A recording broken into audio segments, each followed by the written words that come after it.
Tunnels and caves were used by the Japanese in World War II and by the Koreans during the conflict which followed. Once the line of battle had moved past them and the area in which they existed was secured by our troops, these subterranean fortifications were permanently neutralized as a part of the area consolidation. Today, however, a different type of warfare is being waged. Rarely are areas held long enough to be thoroughly cleaned out. Instead, the major actions of our combat troops consist of search and destroy operations. Intensive drives through enemy territory with the primary objective of finding and destroying his forces and then moving on.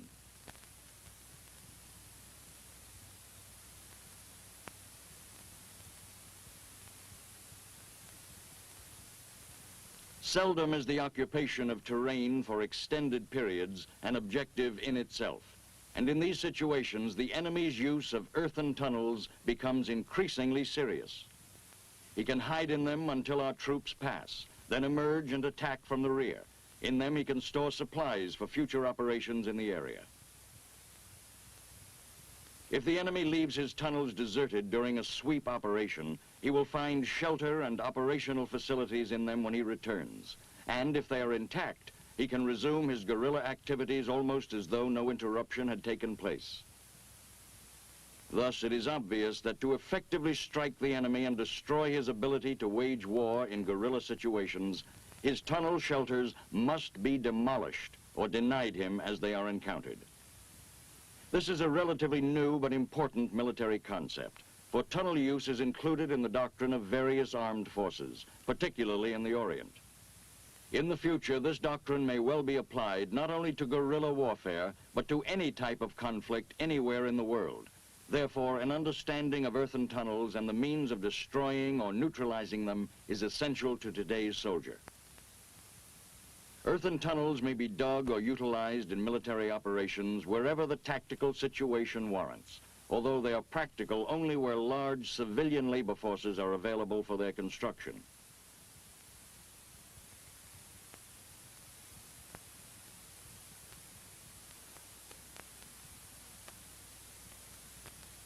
Earthen tunnels consist of two general types. First, there are those called expedient tunnels. They are relatively simple in construction and varying in length from approximately 20 to several hundred feet. This type includes ambush, safe hide, riverbank, or escape tunnels. Such tunnels are not intended to provide permanent protection or shelter for their occupants. The second type is made up of several levels of tunnels called a complex, which is a series of rooms interconnected by many smaller tunnels. A complex may extend up to 30 feet in depth below the Earth's surface and extend over large areas. They have carefully camouflaged entrances to facilitate evasion and escape. In complexes such as these, personnel may be hidden, housed, trained, and hospitalized. A headquarters may be set up and maintained, and supplies stored. Many of these complexes date back to World War II, and since have been enlarged and reinforced to provide maximum protection against air and artillery strikes.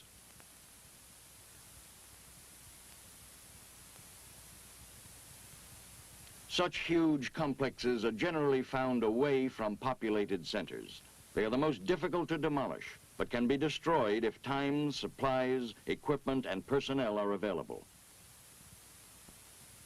When a tunnel entrance is discovered, the area around it must be examined for booby traps or mines.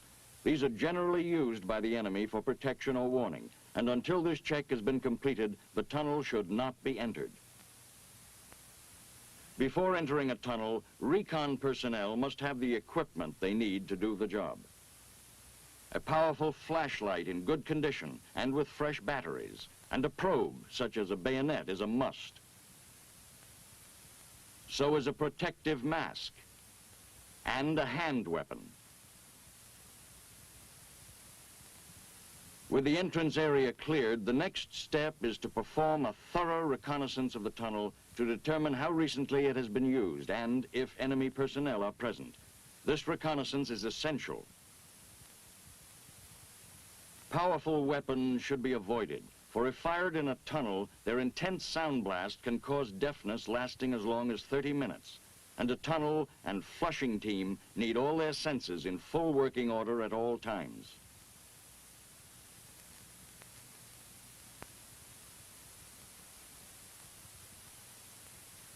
When a tunnel entrance shaft goes vertically into the ground, as here, the first man to enter it should be slowly lowered into the shaft head first to permit him to thoroughly check the entrance walls and floor for booby traps or mines as he moves into the tunnel.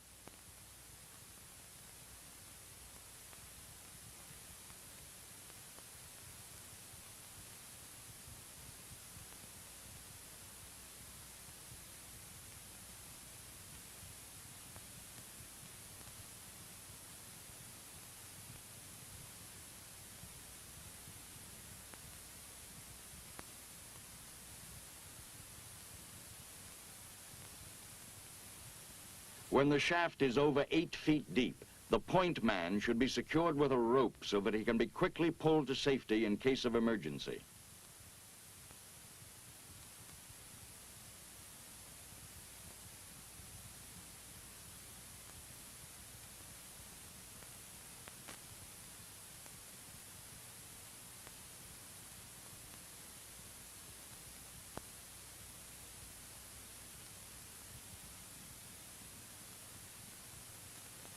As the point man arrives in the tunnel, he carefully checks to be certain that no enemy is awaiting him near the entrance. If the area is clear, he works his way into the tunnel and awaits his backup man. As they enter the tunnel, both men must be alert for any odor which suggests the presence of chemical agents. And if such odors are detected, protective masks must be donned before continuing farther.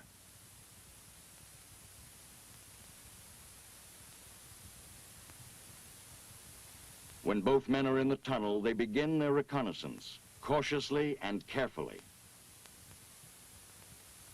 Initial reconnaissance is limited to the first 10 feet of a tunnel.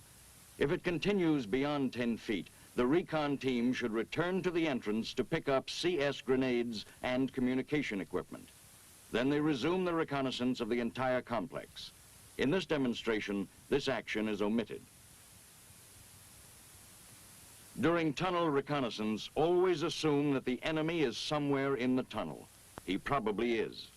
And always assume that the tunnel is booby-trapped, particularly in the more elaborate complexes where the enemy has had ample time to install such traps.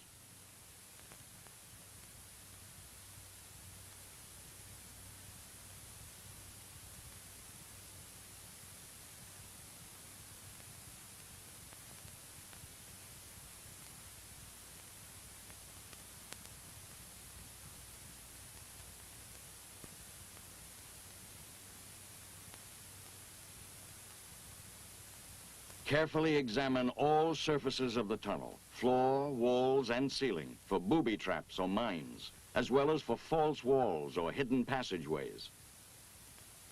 Never undertake a tunnel reconnaissance with less than 2 men on the recon team, and stay together within the tunnel complex at all times. Observe extreme caution to protect yourself against the enemy who may lie in wait just beyond. During a tunnel reconnaissance, each man has a definite job to do. The point man is concerned with booby traps and mines, as well as the possibility of enemy contact.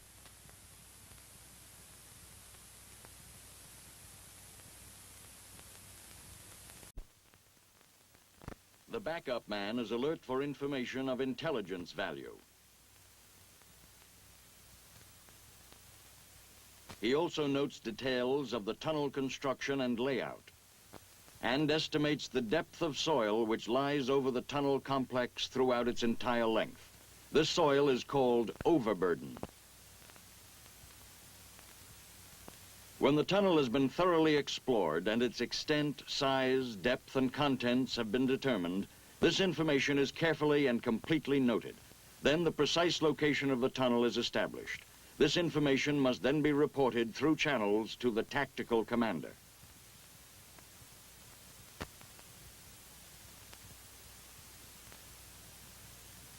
On the basis of factors which are inherent in the overall combat situation, the commander will decide whether the tunnel should be destroyed, otherwise denied to the enemy, or bypassed.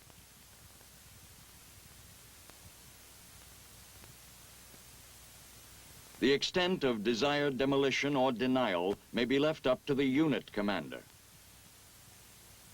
The factors which will determine the type of tunnel denial to be undertaken during combat operations will relate to the tactical situation at the time. First, how much time is available for destruction? How much time will the primary mission allow for such work? Second, how much time is necessary for total or partial destruction? These must be weighed against each other. Third, what equipment and personnel are required for the different types of denial in relation to the tunnel in question? Are such personnel and equipment available? Finally, how important is the tunnel or complex to the enemy? How valuable will it be on his return to the area? These are the things which must be considered in determining the type of tunnel destruction or denial appropriate to an individual situation. The methods of tunnel denial which may be employed in combat situations can be divided into three general categories. First, immediate denial, which can be completed in minutes with equipment normally at hand. Second, partial destruction, which also can be accomplished within relatively brief periods of time with available equipment. And finally, total destruction, which requires trained troops and equipment not normally carried into combat areas. The purpose of immediate denial tunnel action is to flush the enemy out of his hiding place and deny him its use for a decisive period of time. The results obtained are immediate, although of relatively brief duration.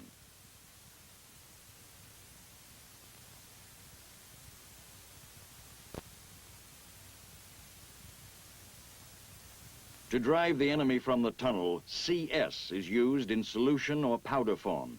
When CS powder is used, the material is liberally sprinkled into the entrance.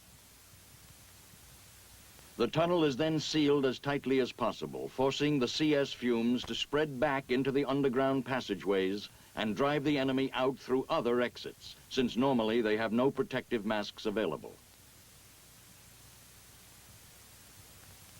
The M106 chemical dispenser can be carried by one man and may be used to blow chemicals into a tunnel. After checking the area for enemy personnel and booby traps, a poncho or other suitable cover is placed over the tunnel entrance.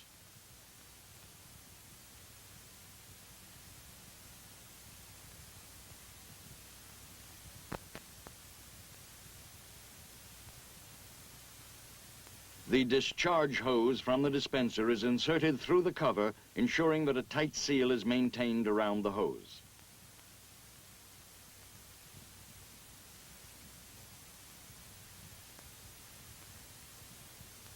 The outer edge of the poncho is sealed to prevent the chemical from escaping.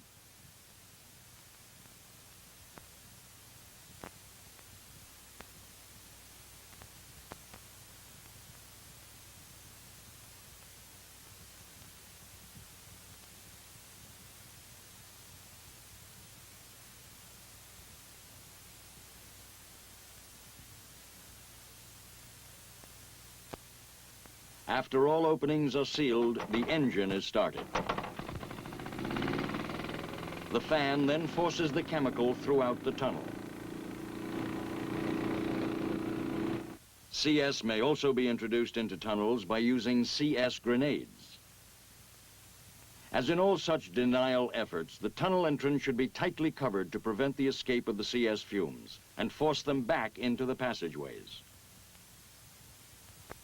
Partial destruction involves damaging the tunnel so that it will be immediately useless to the enemy and reusable only after considerable repair. Generally, concussion or fragmentation grenades are tossed into the tunnel or shaft entrance to collapse it. The destructive effect of these grenades will depend on the amount of overburden at the point of explosion. If the overburden is relatively light, the grenades may completely collapse the tunnel entrance or shaft and seal off the entryway.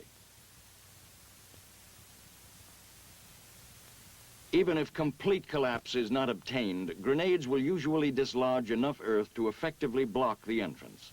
All entrances must be treated in this way to completely neutralize the tunnel complex.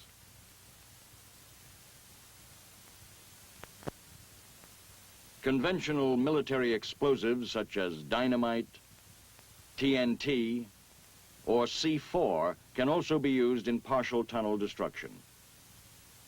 C4 is normally available under combat conditions in M37 demolition charge assembly kits.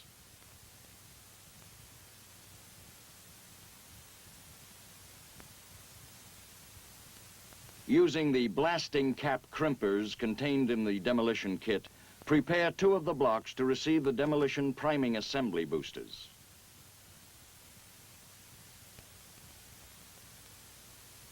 Two of these assemblies are contained in each kit.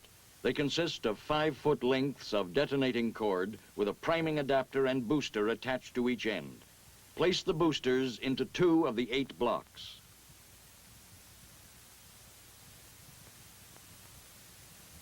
To complete the firing chain, attach an electric cap with firing wire or a non-electric cap with a length of time fuse to the demolition kit.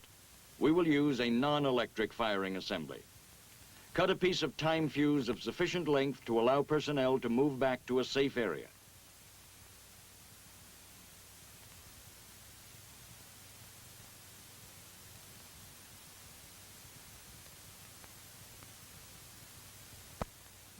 Place the non-electric cap onto the time fuse. Crimp it using the blasting cap crimpers.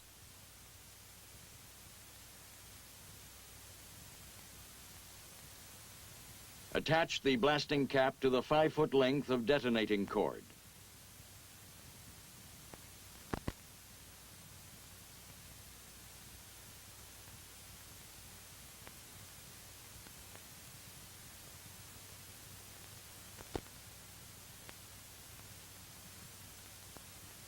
Finally, attach the fuse lighter to the time fuse.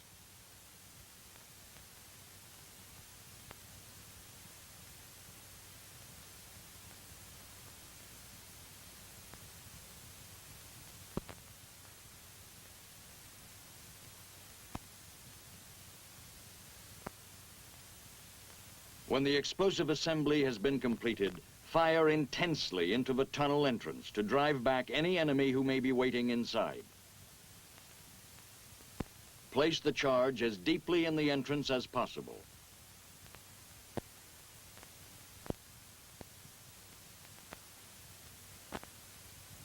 Then ignite the fuse and quickly withdraw to a sheltered position a safe distance from the entrance. While awaiting results, keep the entrance covered for enemy personnel. These are the primary ways in which partial tunnel destruction is accomplished. In addition, unit commanders may call in artillery or high-angle weapons to demolish tunnel entrances.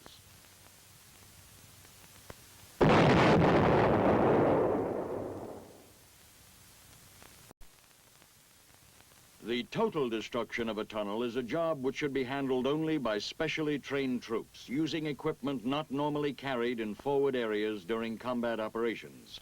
Thus, it obviously requires more time than is necessary for the partial destruction just demonstrated.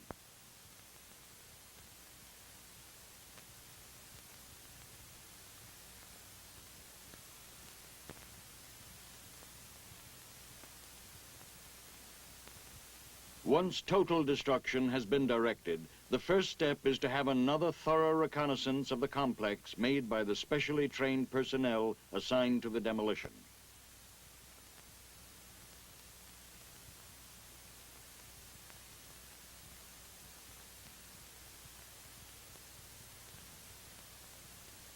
These men will make certain that the tunnels are clear, that no enemy personnel or booby traps have been overlooked in the earlier exploration.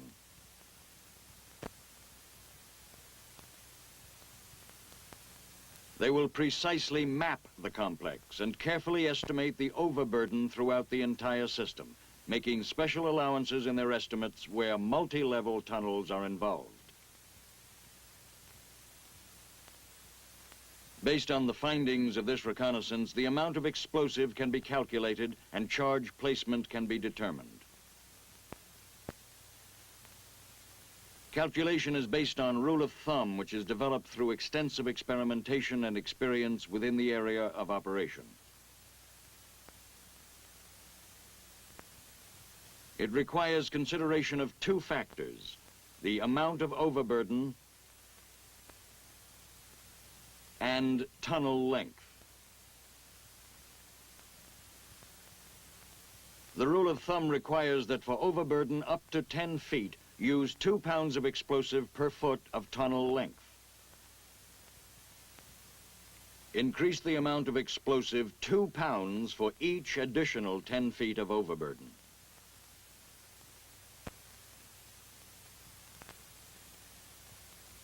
The charges should be ground placed at turns or corners of the tunnel, as well as at strong points. A type of explosive should be used which can be primed with detonating cord. All tunnel entrances which can be discovered should be blocked with sandbags, and the shaft should be filled with well-tamped dirt. This is particularly important, for the more the explosive force is confined to the tunnel, the more destructive and effective it will be.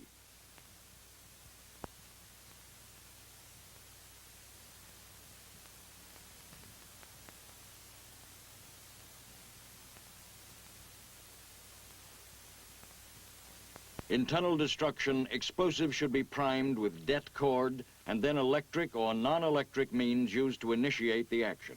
However, electric means is best because it gives you full control of the firing at all times. In certain situations, Bangalore torpedoes, shaped charges, cratering charges, or similar special purpose charges may be used in total tunnel destruction.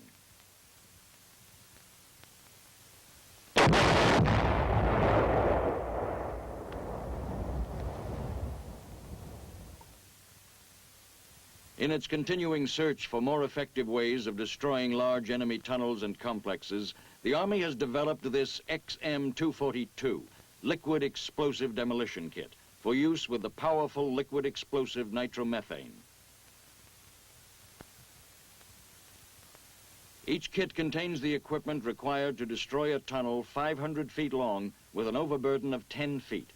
The kits can be combined to destroy larger tunnel systems having up to 30 feet of overburden.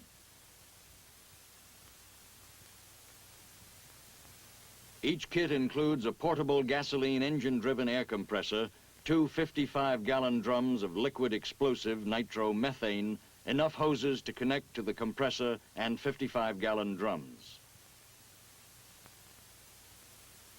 A pressure relief valve designed to vent off internal line pressure which exceeds 15 psi.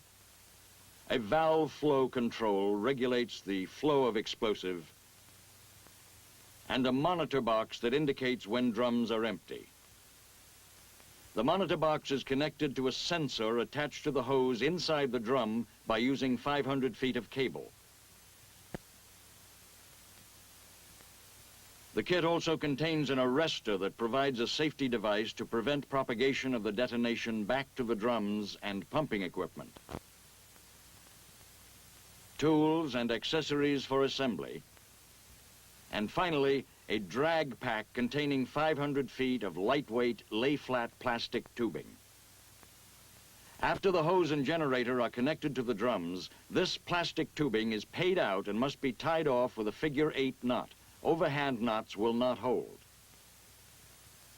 The wire for the monitor and firing wire are paid out.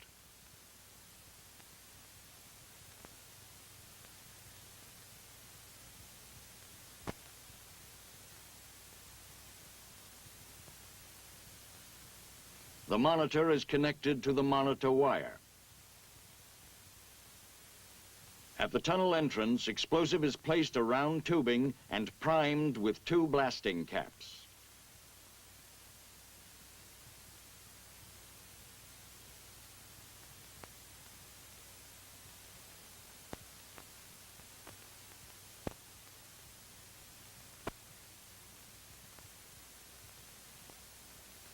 Blasting cap wire is attached to the firing wire.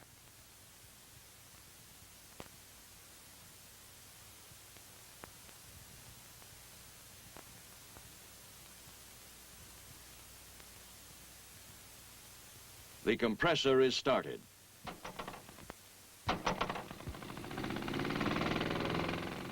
The safety valve is closed to start pumping the nitromethane into the plastic tubing.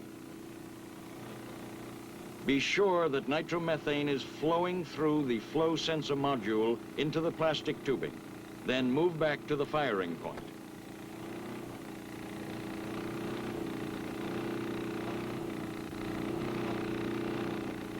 At the firing site, the firing wires are attached to the blasting machine. The monitor is checked until one of the lights goes out. Then the charge is fired.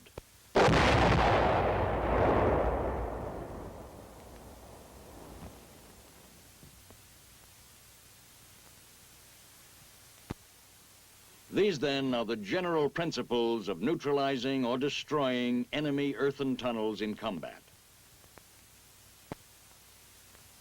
Such installation should always be treated with respect and should be entered only with the utmost care and the proper equipment. Earthen tunnels discovered in combat situations should be thoroughly explored to determine their size, extent, and significance. Then the findings of the recon team, together with the tunnel's precise location, must be reported through channels to the overall tactical commander. He will determine and direct the appropriate disposition of the installation.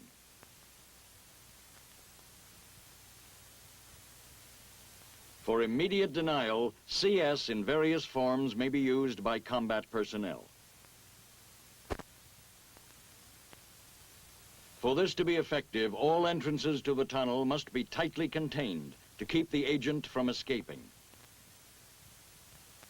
Combat personnel can accomplish partial destruction of tunnels by collapsing entrances with concussion or fragmentation grenades, as well as available conventional military explosives. Combat troops can perform denial or partial tunnel destruction as a part of their normal mission. Total destruction of a tunnel requires trained personnel with specialized equipment. Whichever type of tunnel destruction is dictated by the tactical situation, it should be performed carefully and completely. Only in this way can the enemy's vital tunnels and complexes be denied him.